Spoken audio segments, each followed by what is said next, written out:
Morning, Future M!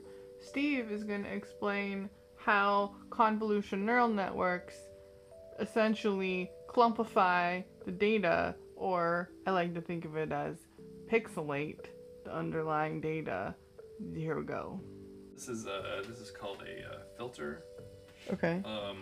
Or sometimes it's also called a kernel for some reason. I don't know why. Probably just tradition.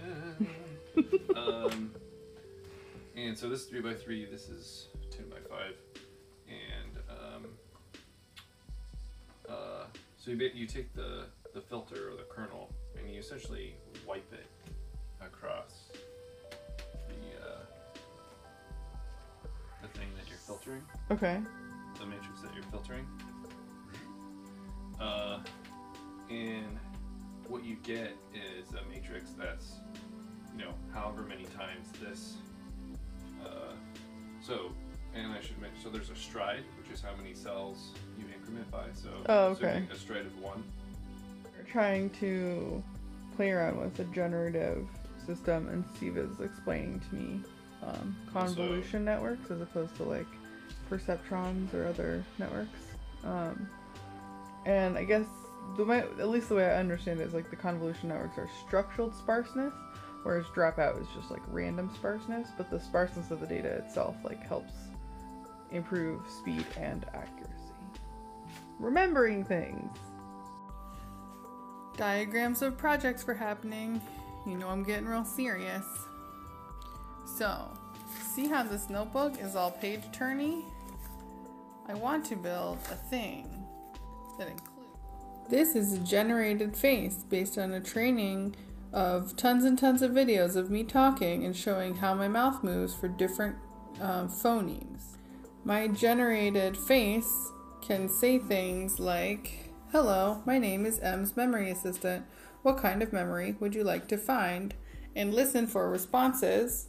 Avatar prompts for speech queries. I meant avatar prompts for search query.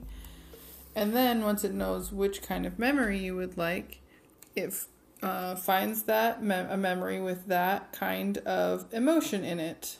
Using sentiment analysis done on this journal using after optical character recognition, but before text-to-speech. So then you would know where a chunk of a certain sentiment in the journal is. Once you have a memory picked out, these little spindly artificial arms would turn the journal to that page, and the memory assistant would highlight from above by using a downlight on the section of characters that it was reading, and also read the text from that memory, flip the big journal to the appropriate page, which, is right here.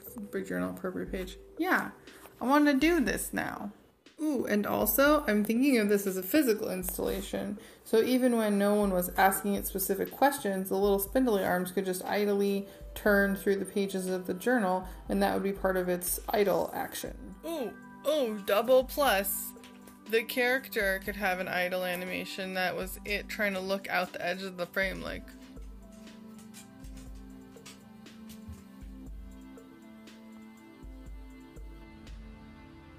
I run out of brain cells.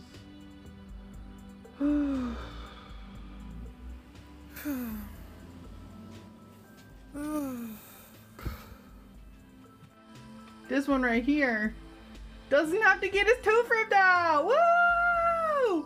He has to get a root canal. Yay! Yeah. Emergency root canal. Root canal. Root canal appointment commence. Derp. I'm gonna try and see if they'll let me in so I can see all the equipment.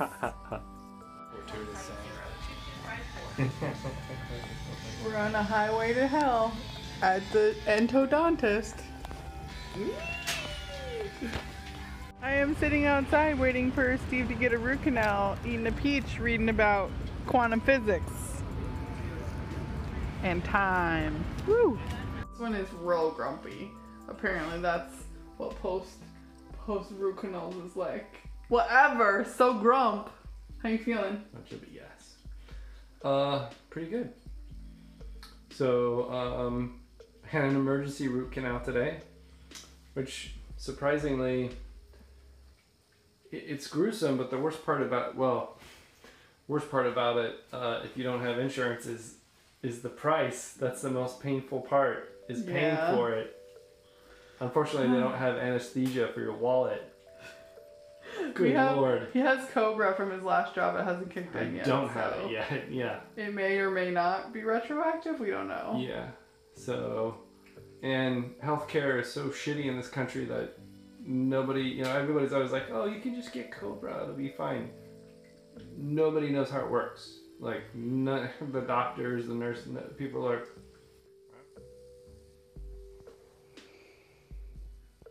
Good night, future M.